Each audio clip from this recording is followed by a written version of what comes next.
Okay, example 3 says use the results from the previous two examples to find the derivative of the function x cubed plus x squared.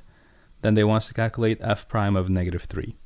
So I just want to repeat that in the last couple of problems, we had two functions and we found the derivative of each one of them.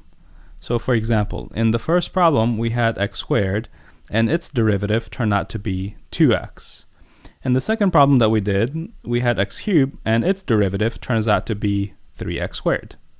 So now the question is, what's the derivative of x cubed plus x squared?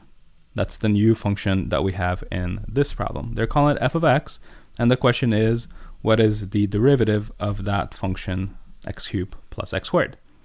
Turns out that the derivative doesn't care if you have a plus or a minus. Since the derivative of x squared is 2x, and the derivative of x cubed is 3x squared, then all you have to do is write those two numbers down or those two quantities down and put a plus in the middle. So for x cubed, the derivative turns out to be 3x squared. For x squared, the derivative turns out to be 2x. And since there was a plus in the middle, you just stick a plus in the middle and you're basically finished with the problem. So the nice thing about derivatives is that they don't care about add summations or differences. So if you have addition or subtraction, you just do each piece at a time. And that's what this problem is trying to train us for. And now the question is, well, what is f prime of negative 3?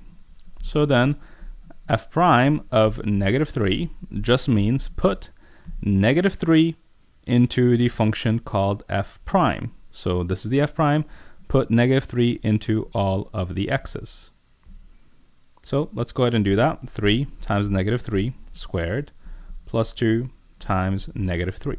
So again, replace all the x's with the quantity that they want. In this case, they wanted negative 3. This turns out to be 27 minus 6, which is at the end 21. So what does 21 mean? 21 is the slope of the tangent line at the point negative 3.